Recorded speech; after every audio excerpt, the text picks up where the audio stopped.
लोग मुझसे हमेशा टिप मांगते रहते हैं इन्वेस्टमेंट के लिए। वैसे मुफ्त में मैं किसी को टिप देता नहीं हूँ, पर क्योंकि आज इंडिया का मार्केट खुला है, मुहूर्त वाली टिप देता हूँ। इन्वेस्ट इन इंडिया, इंडिया पे लगा दो, क्योंकि इंडिया का भाव बढ़ने वाला है। हाय एवरीवन, मैं सिद्धांत वर्मा आपका स्वागत करता हूँ इस चैनल पे फिनवेस्ट शाला। और यार भैया यार क्या डायलॉग डिलीवरी थी यार, क्या डायलॉग डिलीवरी थी यार प्रतीक गांधी की। देखा आपने? एक मिनट यार, लेकिन आज मैं ये सब डायलॉग डिलीवरी की बात क्यों कर रहा हूँ आपसे? वो इसलिए कर रहा हूँ क्योंकि आज का जो टॉपिक है बहुत ज़्यादा इंटरेस्टिंग है। ठीक है, और सच बताऊँ तो जो 1992 में बात कही गई थी वो आज भी बिल्कुल सच है। ये जो एक डायलॉग भारी भरकम बोला था ना, इंडिया पे लगा दो, इंडिया का भाव बढ़ने वाला है। तो boss, I can guarantee you India का भाव बढ़ने वाला है and I am very excited to cover this topic. So आज का जो टॉपिक है that is future of Indian stock markets. ठीक है, बहुत ही ज़्यादा बढ़िया टॉपिक होने वाला है। सो स्टे ट्यून्ड, बिल्कुल भी इस टॉपिक को छोड़ना मत। जब भी एक इन्वेस्टर अपना एक जर्नी स्टार्ट करता है, या जब भी कोई एक नॉर्मल पर्सन अपने फाइनेंसेस के बारे में सोचता है, उसको कैसे करे क्या करे, तो एक 3 क्वेश्चंस उसके सामने आते हैं। तो तीनों क्वेश्चंस को एक बार देख लेते हैं। So the first one is when should I invest, मैं कब इन्वेस्ट करूं? तो आप इन्वेस्ट करें या आप सेव करें, लेकिन इसका जवाब मैं ऑलरेडी मेरे पिछले वीडियो में देख चुका हूँ। बाय द वे, अगर आपने वो वीडियो नहीं देखा है तो उसका जो लिंक है वो डिस्क्रिप्शन बॉक्स में आपको मिल जाएगा, जाके वो वीडियो ज़रूर देखिए। ठीक है, बहुत इंपॉर्टेंट है आप कैसे सिखाने में कि आपको आपका फाइनेंस कैसे मैनेज करना चाहिए, या आपका आउटलुक कैसा होना चाहिए आपके फाइनेंस के लिए। ठीक है, एनीवे, सो इसका जवाब बहुत ही सिंपल है, आज अभी। ठीक है, जो भी आपको सैलरी आती है, जो भी आपकी इनकम है, at least 20% of that income should be saved and then invested. ठीक है, दूसरा question, what instrument should I invest in? ठीक है, मैं कहाँ इन्वेस्ट करूँ? अगर मैं पैसा बचा लेता हूँ तो मैं कहाँ इन्वेस्ट करूँ? अब इसका जो जवाब है वो मैं आपको दे सकता हूँ, लेकिन उसका कोई फ़ायदा नहीं है क्योंकि उसके बाद में आपका एक और सवाल आएगा कि आप मुझे यहाँ इन्वेस्ट करने के लिए क्यों बोल रहे हो, right? Why should I invest in this? So उसका जवाब मैं सोच रहा हूँ कि मैं पहले दे दूँ। ठीक है, उसके बाद मैं वॉट के ऊपर चीज़ें बनाऊंगा, बिकॉज जब आपका एक वाई क्लियर हो जाता है ना, तो वॉट का आंसर मतलब वॉट को डिराइव करना ज़्यादा डिफिकल्ट नहीं होता है। ठीक है, सो पहले हम वाई का जवाब ढूंढेंगे एंड देन हम वॉट के ऊपर जाएंगे।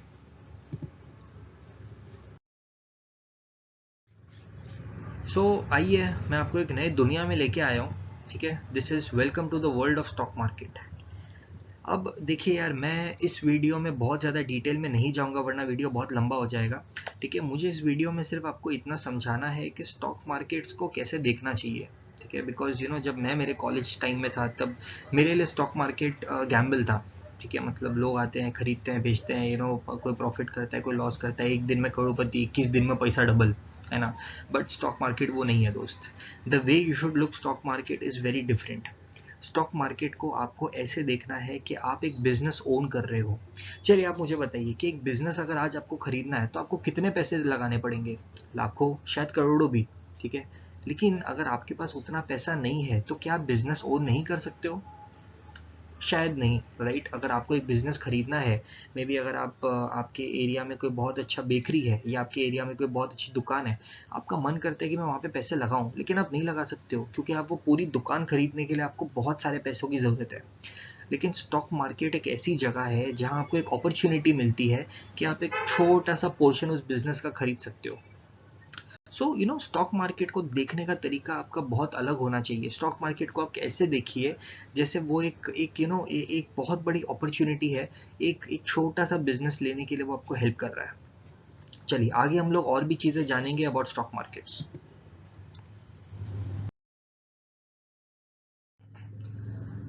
सम कॉमन ऑब्जेक्शंस, जो भी स्टॉक मार्केट के अंदर नया नया आता है या जिसकी इच्छा होती है कि स्टॉक मार्केट्स में काम किया जाए, उसके कुछ ऑब्जेक्शंस भी होते हैं। आइए देखते हैं क्या क्या है। The first one is big losses. जी बिल्कुल, मुझे बहुत बड़े लॉसेस हो सकते हैं अगर मैं स्टॉक मार्केट में काम करता हूँ तो। लेकिन आप मुझे एक बात बताइए कि लॉसेस कहाँ नहीं है? आप जिस कंपनी में काम करते हैं, क्या उस कंपनी को कभी लॉस नहीं होता है? यू नो आप जो जो भी आप रियल लाइफ एग्जांपल्स देखते हो, क्या उनको कभी लॉसेस नहीं हुए? हर एक कंपनी को, हर एक बिजनेस को लॉसेस कभी ना कभी होते हैं। लेकिन स्टॉक मार्केट में अगर आप सही तरीके से काम करेंगे तो आपके लॉसेस के जो चांस है वो बहुत ही कम है, नेग्लिजिबल है। तो बिग लॉसेस होने के चांसेस बहुत कम है। मतलब आपने 1 लाख रुपए मार्केट में इन्वेस्ट किया और वो 1 लाख सारे डूब गए, रियली नॉट पॉसिबल अगर आप उसको सही तरीके से करते हैं तो।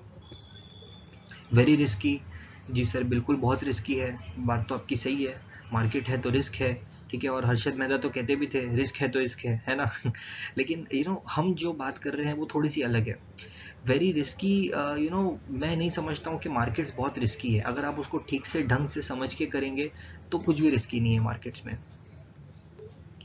What if market crashes? Sir market crash होना बहुत ही वेग फिनोमेना है, और ये बहुत ही अजीब सी चीज़ है। मतलब मार्केट क्रैश बहुत कम मौक़ों पर होता है। जैसे लास्ट हमने 2020 में देखा, कोविड का क्रैश था, लेकिन उसके बाद मार्केट जो स्पीड से ऊपर गया है, मतलब अनबिलीवेबल, इतना फास्ट रिकवरी की है मार्केट्स ने, ठीक है। FDs are any time safe, जी बिल्कुल। इनफैक्ट मैं एक काम करता हूँ, मैं इन दो चीज़ों को मिक्स कर लेता हूँ, what if the market crashes and FDs are any time safe, ठीक है। तो चलिए एक एक एग्जांपल से समझते हैं। फॉर एग्जांपल आपने एचडीएफसी बैंक में एफडी बना दी, ठीक है। अब मार्केट क्रैश होता है due to any other reason, let's say world war हो गया, कुछ बहुत बड़ी प्रॉब्लम हो गई जिसकी वजह से एचडीएफसी का जो स्टॉक है वो क्रैश कर गया। सर आपकी एफडी कहाँ है? एचडीएफसी बैंक में है। अगर एचडीएफसी बैंक स्टॉक ही क्रैश कर गया, एज अ कंपनी अगर एचडीएफसी बैंक को ही प्रॉब्लम आ गया, तो आपका एफडी कहाँ से सेफ है, राइट? तो आपको ये चीज़ समझनी है कि जब आप एक स्टॉक मार्केट में कंपनी में इन्वेस्ट करते हैं, आप उस कंपनी के कस्टमर हैं, राइट? अगर उस कंपनी के अंदर आपको डायरेक्टली स्टेक लेने का मौका मिल रहा है तो आपको क्यों नहीं लेना चाहिए, अगर वो कंपनी अच्छी है तो। Anyway, markets are at all time high, जी सर वो साइकिल है, मार्केट्स का साइकिल है, मार्केट ऊपर जाएगा नीचे जाएगा, ऊपर जाएगा नीचे जाएगा। अब आपको समझ में आना चाहिए कि मार्केट्स में आपको एंटर कब होना है, ठीक है। एक दुकान में अगर आप जाते हैं तो आप कब सामान खरीदते हैं? जब डिस्काउंट होता है तब, या जब एमआरपी से महंगा मिलेगा तब? ऑब्वियसली जब डिस्काउंट होता है तब। तो ये आपके ऊपर है। Market is gambling, okay. So market gambling उन लोगों के लिए है जो मार्केट को एज ए गैम्बलिंग लेते हैं, ठीक है। अगर आप मार्केट को डेली बाय सेल करोगे तो मार्केट गैम्बलिंग है, ठीक है, वरना नहीं है। मार्केट इज अ स्कैम, जी सर बिल्कुल नहीं, मार्केट कोई तरीके का स्कैम नहीं है। रिलायंस कंपनी बिजनेस कर रहा है, क्या रिलायंस कंपनी स्कैम है? नहीं। क्या टाटा कंपनी स्कैम है? नहीं। तो मार्केट स्कैम नहीं है, लेकिन क्या है कि जो लोग गलत तरीके से इसको लेते हैं, जो लोग लॉसेज इनकर करते हैं, उनके ये ऑब्जेक्शन होते हैं, ठीक है। सो मैं यही कहूँगा कि एक पॉजिटिव आउटलुक रखिए, और ये ऑब्जेक्शंस को इन सब का आंसर मैं आपको दे चुका हूँ।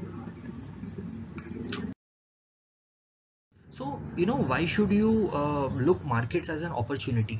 मैं हमेशा मार्केट को एज एन अपॉर्चुनिटी देखता हूँ। अब क्यों, उसका रीज़न समझते हैं। So indicator for countries economic performance, देखिए एक इंडिकेटर है, मेरा कंट्री कैसा परफॉर्म कर रहा है मुझे कैसे पता चलेगा, ठीक है। मुझे मार्केट से पता चलेगा मेरे कंट्रीज की कंपनी कितना ग्रो कर रहे हैं, ठीक है, उनका ग्रोथ का रेट क्या है, कितना पैसा आ रहा है, ये मुझे कैसे पता चलेगा।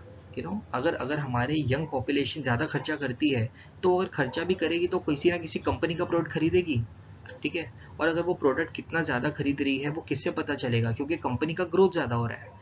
तो आप जब भी मार्केट को देखते हैं, आपको ये समझना है कि मार्केट से ही आप एक आइडिया लगा सकते हो कि हमारी इकोनॉमी ग्रो हो रही है या नहीं हो रही है। एंड बिकॉज ऑफ दैट हर एक पर्सन चाहता है, या कोई भी पॉलिटिशियन आ जाए, कोई भी सरकार बन जाए, मोदी सरकार बने, XYZ कोई भी सरकार बने, सब यही चाहेंगे कि मार्केट्स परफॉर्म करे। क्योंकि अगर आपको आपकी कंट्री को अच्छा दिखाना है, अगर आपको आपकी कंट्री का इकोनॉमिक ग्रोथ एक्चुअली जज करना है, तो वो मार्केट से ही हो सकता है और किसी चीज़ से नहीं हो सकता है। तो मार्केट्स को आप एक अपॉर्चुनिटी की तरह देखिए, ना कि एक थ्रेट की तरह। और सबसे इंपॉर्टेंट यही है जो मैं आपको पहले बता चुका हूँ कि मार्केट आपको एक बिजनेस ओन करने का मौका देता है यार। आप सोचिए ना यार, कितना डिफिकल्ट है आज के तारीख में एक बिजनेस खड़ा करना। चलिए मैं मान लेता हूँ आपके पास आज के तारीख में लाखों रुपए हैं, लेकिन क्या आप उतनी हिम्मत रखते हैं कि आप एक रिलायंस जैसी कंपनी के अगेंस्ट, या अगर मान लिया आप FMCG प्रोडक्ट बनाते हैं, तो क्या आप हिंदुस्तान यूनिलीवर के अगेंस्ट अपना प्रोडक्ट खड़ा करेंगे? चांसेस आर के करे भी, वेरी गुड। लेकिन अगर आप नहीं करना चाहते, आप वो रिस्क नहीं लेना चाहते, तो why not invest with Hindustan Unilever itself. तो मार्केट्स को एक अपॉर्चुनिटी की तरह देखिए। चलिए आगे का डिस्कस करते हैं। देखिए, this is the best time to invest in Indian stock markets. This is the best time. इसके रीजंस भी मैं आपको बताता हूँ। हमारी जो इकोनॉमी है आज के तारीख में is the fastest growing economy, ठीक है, is the fastest growing economy. ये आपको झूठ लगेगा, लेकिन मैं आपको आगे ये चीज़ प्रूव भी करूंगा।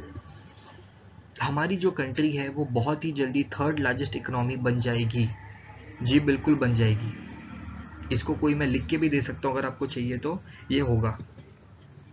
हम लोग जो है इंडियन इकोनॉमी की बात कर रहा हूँ, we will touch 5 trillion mark till the year 2024।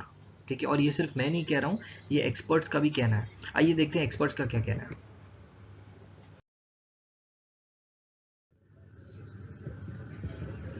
तो अगर हम देखें 2.62 लाख करोड़ यूएसडी डॉलर्स का जो है हमारी इकोनॉमी को वैल्यूएशन है। ठीक है, और यूनाइटेड किंगडम्स अगर आप देख सकते हैं जस्ट 2.71, तो बहुत ज़्यादा डिफरेंस नहीं है। ठीक है, और अगर आप नीचे देखेंगे ब्लूमबर्ग जो कि एक जानी मानी रिसर्च कंपनी है, वो भी यही कहती है कि Indian stock markets are on track to overtake UK's in value. ठीक है, बहुत बड़ी बात है, बहुत इंपॉर्टेंट बात है। समझिए कि इंडियन स्टॉक मार्केट कहाँ जा रहा है, इंडियन इकोनॉमी कहाँ जा रही है। Forget about stock markets. क्या आपको इंडिया पे भरोसा है, इंडिया की ग्रोथ पे भरोसा है? अगर है तो why not invest in stock markets? Problem क्या है? ठीक है, so understand this logic, take India as an overall as a country and not only stock market. चलिए, ये एक बहुत ही बड़ा फैक्टर है इंडिया के ग्रोथ के लिए। इंडिया के पास 138 करोड़ की पॉपुलेशन है। तो भैया लोग बहुत क्रिटिसाइज करते हैं, अरे यार पॉपुलेशन तो बहुत बड़ी तकलीफ है ना। स्कूल में सिखाते थे कि पॉपुलेशन हमारा प्रॉब्लम है। पॉपुलेशन हमारा प्रॉब्लम नहीं है दोस्त, पॉपुलेशन हमारी ताकत है। ठीक है, इस चीज़ को समझना है। ठीक है, फिर दूसरा कि सबसे ज़्यादा यंग पॉपुलेशन इंडिया में है। इसका मतलब समझते हैं आप? अगर आपके पास सबसे ज़्यादा यंग पॉपुलेशन है मतलब सबसे ज़्यादा वर्किंग क्लास है।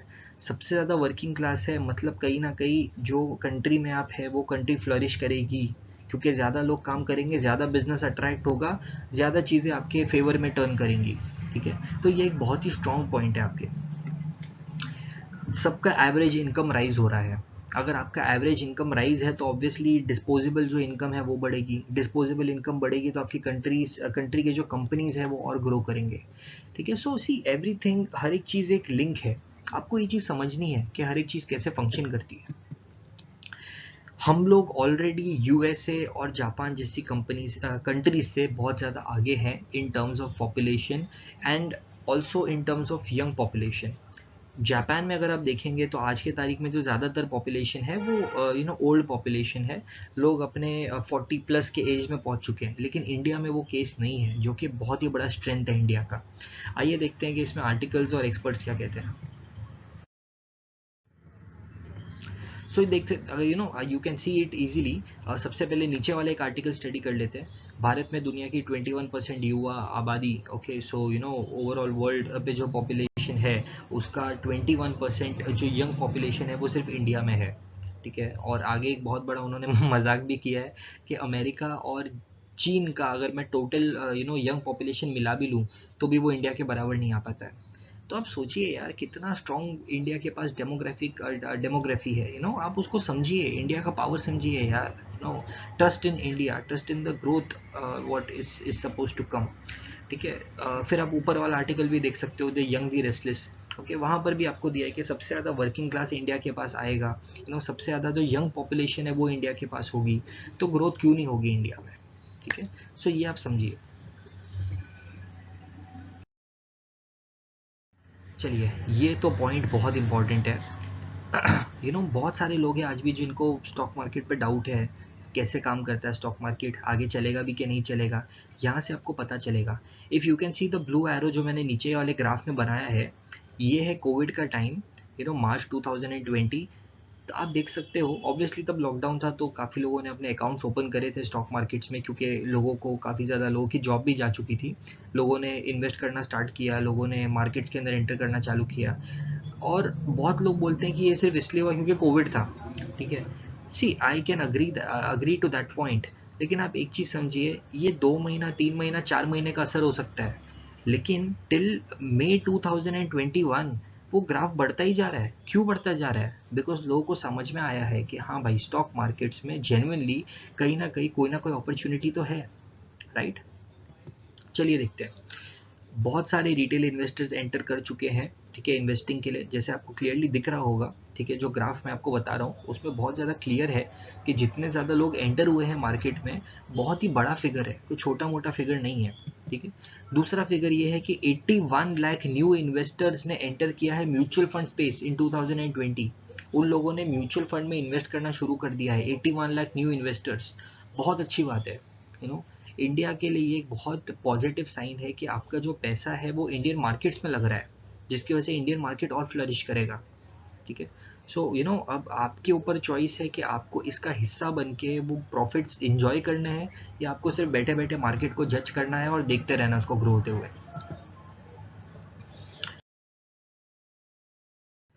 चलिए, ये एक चीज़ के ऊपर बात कर लेते हैं जिसको हम बोलते हैं पेनिट्रेशन।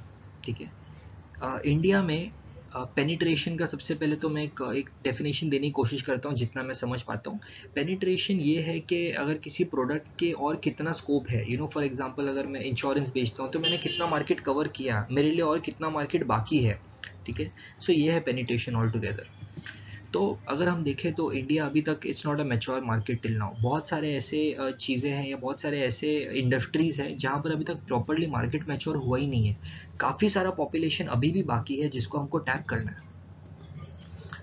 ठीक है, एनॉर्मस स्कोप फॉर ग्रोथ, बहुत ज़्यादा ग्रोथ अभी भी बाकी है इंडिया में। इनफैक्ट मैं थोड़े टाइम पहले देख रहा था कि इवन कुछ ऐसे यूटिलिटीज़ है, फॉर एग्जांपल जैसे फ्रिज हो गया या एसी हो गया, हम में से बहुत सारे लोगों के घर में है, लेकिन आज भी अगर देखोगे तो बहुत ही कम परसेंटेज ऑफ लोग हैं। ओवरऑल अगर हम इंडिया की बात करें, बहुत ही कम परसेंटेज ऑफ लोग हैं जिन्होंने ये सारी चीज़ें ली हैं। ठीक है, तो आज भी इंडिया में बहुत ज़्यादा स्कोप है कि इवन ये जो फ्रिज है, एसी है, बिकने का चांस बहुत है। ठीक है, हर एक इंडस्ट्री में ग्रोथ का चांस है। सेकेंड बिगेस्ट मार्केट, ऑब्वियसली सबसे बड़ा मार्केट है आज इंडिया में, पूरे दुनिया में, आई वुड से। बिकॉज जैसा मैंने बताया 138 करोड़ का मार्केट है यार, 138 करोड़ की पॉपुलेशन है। क्यों कोई कंपनी आके इंडिया में बिजनेस नहीं करना चाहेगी? There is no such reason. ठीक है, इसलिए मैं आपको कहता हूँ कि देखिए, कोई भी गवर्नमेंट आ जाए, कोई भी गवर्नमेंट आ जाए, ग्रोथ होना गारंटेड है। अगर कोई खराब गवर्नमेंट आएगी तो शायद ग्रोथ स्लो होगा, अगर कोई ओके गवर्नमेंट आएगी तो शायद ग्रोथ थोड़ा स्टेबल स्पेस पे जाएगा, और अगर कोई बहुत अच्छी गवर्नमेंट आएगी तो सुपर नेचुरल प्रॉफिट्स होंगे। लेकिन इंडिया का ग्रोथ होना निश्चिंत है। चलिए देखते हैं एक्सपर्ट्स का क्या कहना है। तो यहाँ पर अगर आप देख सकते हो, इंश्योरेंस पेनिट्रेशन जो राइट हैंड साइड पर है, insurance penetration in India is only 3.69%। कितने कम लोग हैं जिन्होंने इंश्योरेंस लिया है? ठीक है, कितने कम लोग हैं जिन्होंने म्यूचुअल फंड्स लिया है? अगर आप राइट हैंड साइड ऊपर देख सकते हो तो कितने कम लोग हैं, मतलब बहुत सिर्फ 11% अगेंस्ट द जीडीपी जो इन्होंने दिखाया है, इतना कम है। तो कितना स्कोप है, आप सोचिए कितने ज़्यादा लोग अभी भी मार्केट्स में एंटर करना बाकी है। ठीक है, देन द रिटेल बूम जो हम नीचे देख सकते हैं, यहाँ पर तो क्लियरली दे दिया गया है, India is set to become the third largest online retail market globally after US and China. ठीक है, सो ये प्रोजेक्शंस है, ये प्रोजेक्शंस मैं नहीं कर रहा हूँ, ये प्रोजेक्शन बड़े बड़े प्लेयर कर रहे हैं। ठीक है, सो ऑल टुगेदर मैं आपको एक ही बात समझा सकता हूँ इस वीडियो से, बॉस, इन्वेस्ट इन इंडिया। ठीक है, इंडिया पे लगा दो, आंख बंद करके इंडिया पे लगा दो, क्योंकि मैं गारंटी के साथ कह सकता हूँ इंडिया का भाव बढ़ने वाला है। ठीक है, क्या करना है, किस में लगाना है, वो शायद मैं किसी और वीडियो में कवर कर लूँगा, वरना वीडियो बहुत लंबा हो जाएगा। ठीक है, so finally I would conclude this video. और ऑब्वियसली वीडियो अगर आपको अच्छा लगा हो, अगर आपको ऐसा लगता है इस वीडियो ने कुछ वैल्यू ऐड किया है तो इसको लाइक करो। ठीक है, अगर आपको ऐसा लगता है कि इस चैनल से आपको कोई बेनिफिट हो सकता है तो ही इसे सब्सक्राइब करो, और शेयर तो बॉस दबा के करो, बिकॉज ये वीडियो जो भी देखेगा उसको एक नया होप मिलेगा बॉस के, India is going to fire. So see you in the next video, bye bye.